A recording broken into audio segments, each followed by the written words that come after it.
Welcome to Racing Mindset, where your mind is always racing.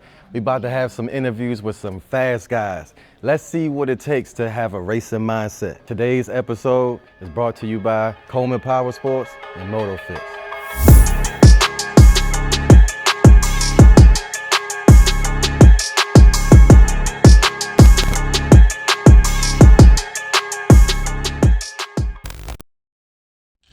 What it takes to have a racing mindset.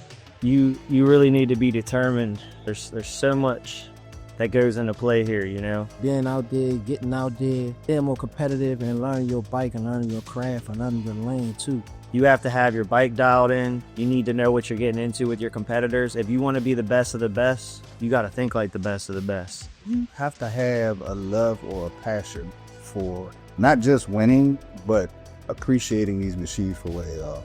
Eat, sleep, breathe, racing. In my opinion, being humble is the biggest thing you can do. Get some test runs in, go out. You win, you lose. At the end of the day, hey, we had a good race. But if you want to be a top, just gotta get that seat time, man.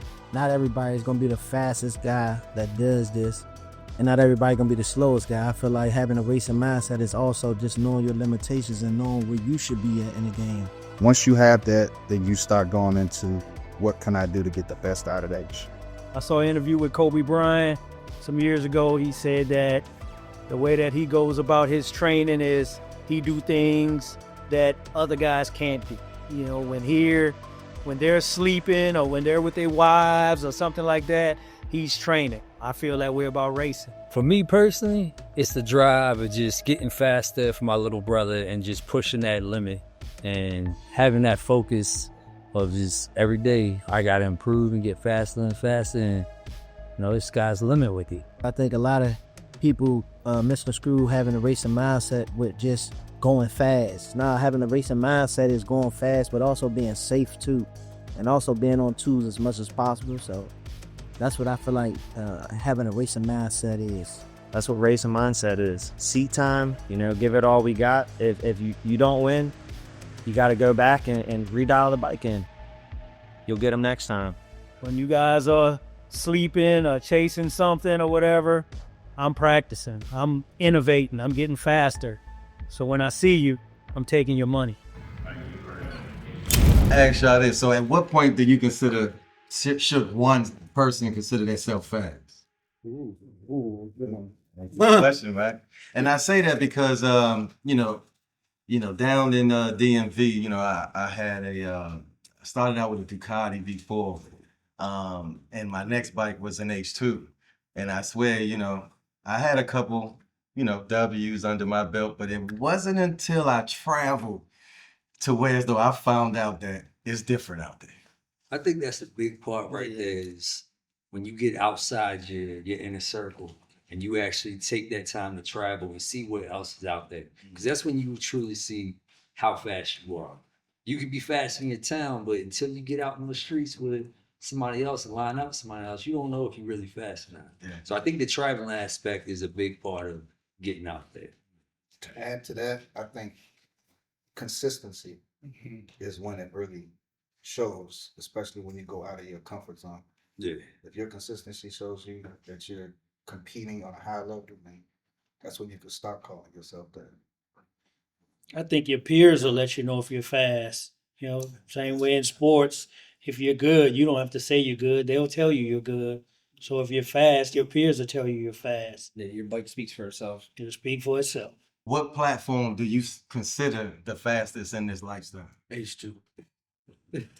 I mean, so you have categories. That is a H2. That's a power adder bike. So that's its own category. So if you want to take an NA, so what is the NA? I'm gonna say Dexter. Yeah, when you say fastest platform, I think there has to be like a little. Well, yeah. So let me start off. So, what do you feel like is the best platform for this lifestyle? Stock motor or built motor? Let's go with stock motor. 10. ZX. Honda. I said Honda. All right. So Honda, why? To me, if you look at the time span that Honda has been doing that type of environment as far as like street bikes, and we're not just looking in the US, maybe there's probably a fraction of the worldwide or community of bikers. Honda, pound for pound, has got the majority of the world internationally for the years in the game. The In biggest that one. aspect, but the aspect that we do, the type of racing that we do, Honda's not there yet. They just got there. Oh yeah, They just got there. absolutely. So you have one. I mean, it's like you have two, honestly. Mhm. So do you feel as though anything can beat that? Since you say Anything could beat it. Everything can beat it. Well, I'm just saying, That goes both ways. Anything could beat it, or he could beat anything. So that's an any given Sunday type of answer to me. But Yeah, we're in racing. but now, right? But now it's actually So it's, you it's say- here to compete. So you're saying Honda hands down right now is winning the game? Man, for stock motor, Stock yes. motor, yes. the Triple R SP, it's a solid bike, man. I'll never take that from him. You have a solid setup. We seen in Vegas, Envy'd had a solid setup. He was running the game. Yeah. Absolutely. But let's be real. What do you see the most of out there running the game? Jixers. They're cheap, affordable. I mean, there's a reason that they've That's been running the roll race. that's a gimme though. Cheap and affordable and all that. That's a gimme. Anybody if the Hondas was 16,000, nobody would say give me a Jix over that Honda. That wouldn't be a statement. But how many CBR Triple Rs do you see running the roll race? They $30,000. That's they why literally just started actually compete. competing. Absolutely. I look at It's been in the game 5 years. Yeah. I look at it as Well, the you're premise only is as fast ZX10. as your aftermarket. And Right. if you're going built motor or whatever, Right. Gixxers and Yep. boosters, All day long. Hands they're the down. fastest because they have the since we're most talking stock, aftermarket. if you take a Gixxer out of the box and you take That's the why Honda at stock motor, I say you go ZX. But hold on. Two wheels got a so fast so bike. so M1K guy has a V4. right? It's stock motor. But that's an 1100 though. That ain't even a, you know what I mean? It's not a Well, we're true not talking gear bike. about that. We're talking about stock motor. We're not talking about leader. Yeah, Yeah, leader that- M1K crushing with that. Yeah, that that guy, he V4 in this stock wheelbase. That motherfucker And he's moving. going against Yeah, you can't take that Stretch. away from him. stretch bikes all day long. stretch bikes. Yeah. I mean, And we killing can't it. dismiss the BMW. Yeah. The S1000 is a very popular bike. They're the ones who started It's the a- horsepower race. Yeah, you know what I mean? They've been running the game Until they since started going boom. 2010. No, but we talking stock motors. Oh yeah, you're right. You know, Yeah. Well, I don't know. I had a 19 that blew up, and that was stock motor. Yeah. So I'm not making it up. Your luck is just Yeah, bad. Actually, for sale if you want to buy I'm one. good. Oh, you selling the back? I'm good. I had 18 that blew up, a 2020 that was something was wrong with the wheel, and we never could get it right. I'm done with BMWs. No, I'm good. I mean, I would just Spoken say from a BMW on. No, I wasn't working on it. Dude, you weren't? I wasn't. I was taking it to One thing he's not BMW. going to be giving is a dealership or BMW guy. Like he's not going to I touch was it. taking it to them. So yeah. You can't get no more stock there. All right, so let me ask you. All right, so let's go on the road. So if you had to get a stock motorbike, and we around plenty of them right now, which bike would you get stock motor for road race? What would be your choice? Excluding the H2, Excluding the H2. We talking about in it. excluding the booster too. No? Huh? Boosters No, in boosters it. in. You want You it? said Go Oh, we can't build it. We just Yeah, got it's to stock motor. I go with the Honda. The Honda. Hondas? Yeah, Honda stock. Well, we know you Honda. You ain't even got to ask. DJ? Man, I know I might be sounding like I'm backing down on what I said, but I'd probably go with the ZX10 RR. I think like it's a this. solid platform. So I say ZX10. I'm a Kawasaki guy. I can't go against the grain. Jeez. Am I paying for it? Yeah. No, so if you But had price is You not gotta the pay issue. for it. Price is not an issue. Yeah, that money gonna change Price is everything. not an issue. Price is If not I an ain't issue. paying for it, If price is not an issue. just because I would like to see the platform go further, I will go Honda. Told you. okay, But Honda's I winning. think- Honda's I winning. think the ZX10 is fast. Okay. I mean, I would like So- to see. Yeah, that Honda is tough to beat, man. That thing is fast, but Looks like Honda. hands yeah, down, is I winning. would go with that. I would like to see a Aprilia get bigger. Nah, that. Yeah, I would like I that would like too. to see. I would like that's a that. topic. You know, it's funny because there's some guys down Florida that's running. Yeah, I was running that Aprilia, but last they year. running. But I haven't seen anything on him yet. I haven't seen like nothing else since. I just would like some more dealers support. Because there's really not much. That's the main thing. You hear that, Colvins? Let's get some Aprilias out here. Yes. Let's put an Aprilia in here somewhere. somewhere. Somewhere. Let's talk about a humbling moment that you all learned from. Oh, I can go. What the second year in Florida? Well, yeah, second year in Florida. We was running, and we should have just took a little second to just let things die down. But I was just pressed to get that running, and the truck came over, and I ended up going in the grass and ended up wrestling with that. Luckily, I didn't go down, but yeah, that was a humbling moment that just showed me like, man, just take your time. You got all day. Roadrunner was running. Yeah, road running. Yeah. So yeah, that was a good humbling experience for road running for sure. I got a couple. What's one to come to your mind? I mean, you lose a lot. And I it's wasn't not a even- bad thing, though. That's not a bad thing. Yeah, nah, but you know what? I got a couple, man.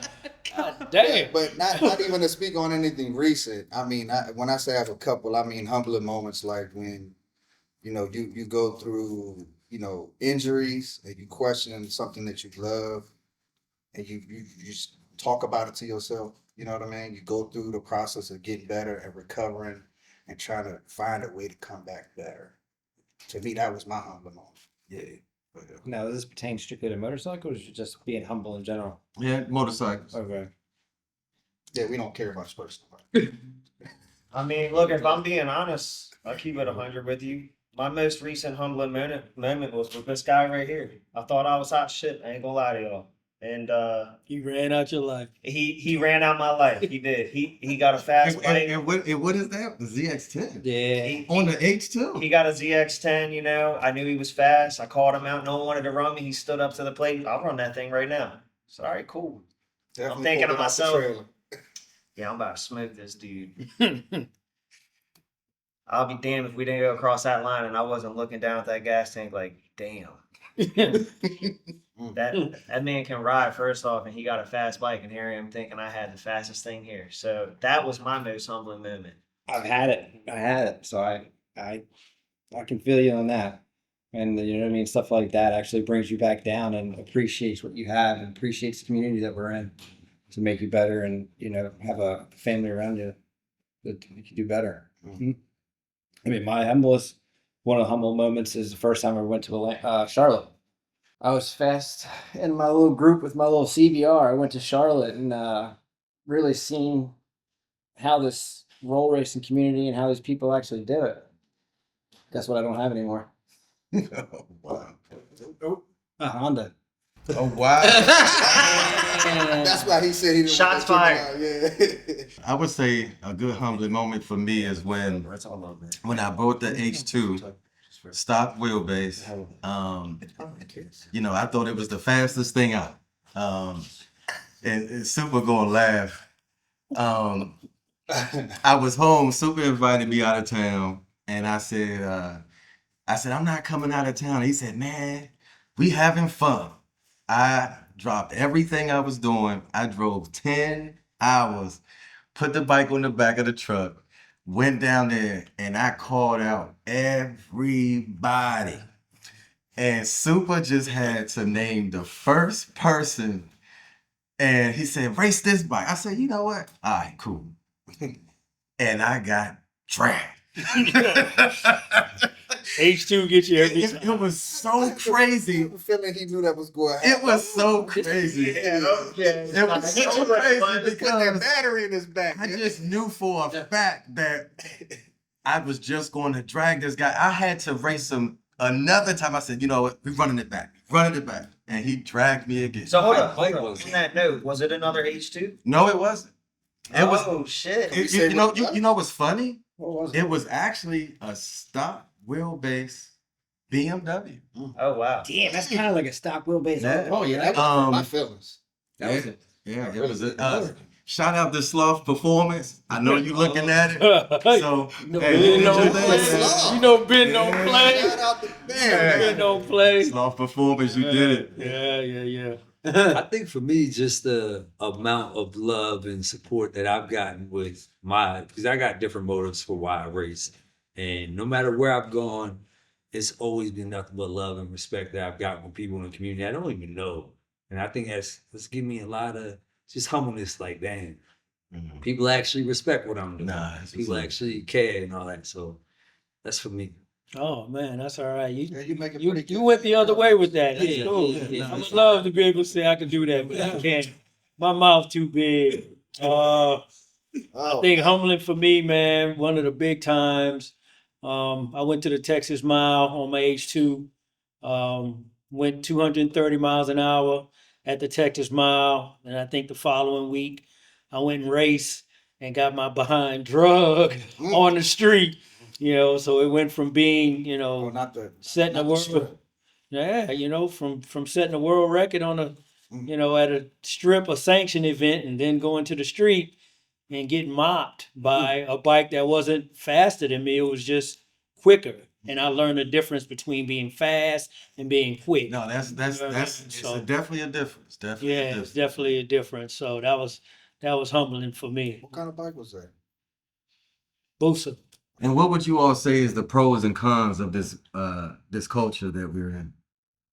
The myth that we're like bad guys and up to no good, just like basically akin to being a biker gang kind of mentality versus the amount of good that people do in this community. Like there, like you just said, pros and cons. There's pros and cons to anything that we do. But I came from also the car community, and the car community is 100% times different in here. I've seen more love and diversity and acceptance in this community than in the car community. Now you do have your bad apples, people that do this for the wrong reason or think they do it for the right reason when it's not. But 90% of the people, the majority of the people out here, we all get along, we all have fun. We're out here because we love racing motorcycles and we enjoy one thing together. Yeah. I'll say just being out there, the community, just having a bike, taking care of the bike, cracking jokes with your family, talking about dirty chains and sprockets and, and everything else. But I think the con of it is a lot of the younger guys that's coming in, they missing the bike life culture. Like where the older guys will grab you and say, man, don't do this, don't do that, or do this or do that, or come ride with us. Or like just the simple things. Just I remember we rode from DC up to Philly just to get cheesesteaks. It wasn't about who had the fastest bike, who was the fastest. It was just like being on two wheels and getting out there. I think now it's just like you see a lot of guys, they got these fast bikes, but you look at old Domin and they got 500 miles. And you're like, damn, like how you bike life? I thought this shit was about riding and really enjoying it. Yeah, and I don't mean to cut you off or nothing like that, but it goes hand in hand with what he just said. Social media hurts. For sure. I feel social media, hurts a lot of this. Yeah. Because we have a lot of internet warriors out there, especially with this whole draggy shit. Draggy numbers don't mean shit in the real world. I can have a bike that does, 1.5 seconds, 60 to 130. You're still gonna get beat probably by like a 4-second bike if it's not set up right. So social media is a big part. If we can just eliminate social media to a certain extent and just go out there and do what we all enjoy together. He likes riding motorcycles, you like riding motorcycles, he likes riding motorcycles.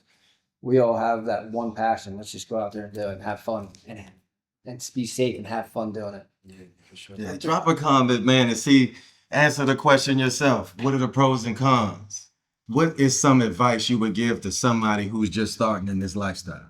Take your time. Keep your mouth shut. There's that, of course, but take your time, man. I think there's this big misconception of when you get on a bike, you need to have the fastest bike. As soon as people are gonna judge you, like, man, go out, start on a 400 or 250, whatever. There's nowhere. The thousands ain't going nowhere. Start on a small bike, get your feet wet, meet some people, learn how to ride, and work your way up. And you'd be surprised how much better of a rider you're gonna be. You know what I'm saying? Stop rushing to the top. It's always gonna be there. To add to what he was saying, it to me it doesn't really matter where they start, even if they start at 1,000. It's the part that is being overlooked. Everybody here at this table can sit here and talk about their bike till the sun comes up because we all know our bike down to the nuts and bolts. And to me, that is the difference. That's being missed with the newer generation coming in. They're just going to the dealership, there's a nice one like this, picking the fastest bike in their eyes they think they like, and now they're in the game. You don't take the time to. It's literally a machine. It's gonna do what you make it do. So let me ask you this. That's a good question. I mean, that's a good topic. How long do you think it took you to learn your bike? easily. I'm still learning it, man. That's the best thing. As long as you go to meet, you're still learning.